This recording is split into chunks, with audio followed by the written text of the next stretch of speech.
இவருக்கு ஒரு தடவை கொடுத்து தான் பார்ப்போமே. ஆனால் என்னன்னா எதிர்பார்ப்பு தான் கம்மியாக இருக்குது. முதல்வன் படம் ஒரு நாள் முதல்வர் அளவுக்கு இல்லாட்டினாலும் கேபினெட்டில் ஃபுல்லாக நியூ யங் ஏஜாக போட்டாங்கன்னா நல்லாயிருக்கும். 2014 வரப்போகுது, அதில் இளைஞர்களோட பங்கு என்ன இருக்கணும்னு நீங்கள் நினைக்கிறீங்க? என்ன இருக்கணும்னா எல்லோரும் ஓட்டு போடணும், புதுசாக வரவங்களுக்கு வழி விடணும். அதாவது பழைய அந்த அம்மா அந்த கலைஞர்லாம் வேணாம், புதுசாக யாராவது வந்தால் அவங்களே இருக்கணும். போன சட்டமன்ற தேர்தலோட இந்த வாட்டி இளைஞரோட பங்கு கொஞ்சம் அதிகமாக இருக்கும். ஆனால் என்னன்னா எதிர்பார்ப்பு தான் கம்மியாக இருக்குது. இளைஞரோட பங்கு தான் முக்கியமான இதாக இருக்கணும். வருங்கால இளைஞரோட இதை அப்புறம் முக்கியத்துவம் கொடுத்தாங்கன்னா அது அப்புறம் நல்லாயிருக்கும். வெற்றியை நிர்ணயிக்கிற வாக்குகளாக இருக்கும் கடைசியில். ஏன்னா இது வரைக்கும் இருந்த ஆட்சியை கம்பேர் பண்ணுறப்ப இளைஞர்கள் வந்து புதுசாக எதாவது விரும்புகிறாங்க. ஒரே ஜனாதிபதி ஆட்சி வந்தால் நல்லாயிருக்கும்னு நான் நினைக்கிறேன். நம்மளுடைய உரிமை அதை விட்டு கொடுக்கக்கூடாது.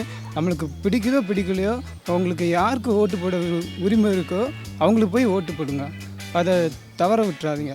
இந்த மேனிஃபெஸ்டோவை பார்த்து அவங்கள இப்போ வர எப்படி டெவலப் பண்ணணும், இன்ஃப்ராஸ்ட்ரக்சர் எப்படி டெவலப் பண்ணலாம், அந்த மாதிரி பார்த்து அவங்க கேண்டிடேட்ஸை செலக்ட் பண்ணால் நல்லாயிருக்கும். யங்ஸ்டர்ஸோட வந்து ஓட்டு வந்து ரொம்ப அதிகமாக இருக்குது. இப்போது ஸ்டூடெண்ட்ஸ் எல்லாரும் பார்த்தாங்கன்னா நல்ல ஒரு ஆட்சி வர்றதுக்கு ஓட் பண்ணணும்.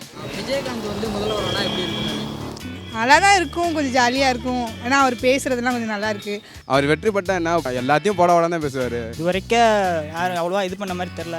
முதல்வன் படம் ஒரு நாள் முதல்வர் அளவுக்கு இல்லாட்டினாலும் மற்ற 2 முதல்வரை கம்பேர் பண்ணுறப்ப நல்ல விதமாக இருப்பார்னு எதிர்பார்க்குறோம். 2 பேத்துக்குமே வாய்ப்பு கொடுத்துட்டோம். இவருக்கு ஒரு தடவை கொடுத்து தான் பார்ப்போமே என்ன தான் பண்ணுறாரு அப்படின்னு சொல்லிட்டு. வந்து பார்த்தா தான் தெரியும், அவர் ஆட்சி வந்தால் தான் தெரியும். கேபினெட்டில் ஃபுல்லாக நியூ யங் ஏஜாக போட்டாங்கன்னா நல்லாயிருக்கும். அவங்க வந்து மக்கள் மேலே ஒரு ஈடுபாடு வச்சு மக்களுக்கு என்ன பண்ணால் நல்லாயிருக்கும்னு ஆளுங்க வச்சு தான் தீர்மானிக்கணும்.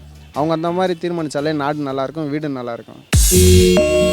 ஆட்சிக்கு வந்த ஒரு சில மாதங்களிலேயும் பரமக்குடியில் 7 பேர் சுட்டு கொலை செய்யப்பட்டாங்க. அதுக்காக அதிமுக ஆட்சியில் இந்த 5 வருடங்களில் என்ன நடவடிக்கை எடுத்தாங்க? ஒன்றுமே இல்லை.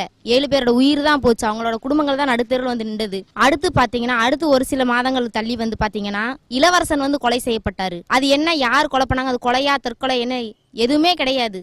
அது எந்த ஒரு இதுவுமே இல்லை. அடுத்து அது வந்து அப்படியே மூடி மறைக்கப்பட்டது.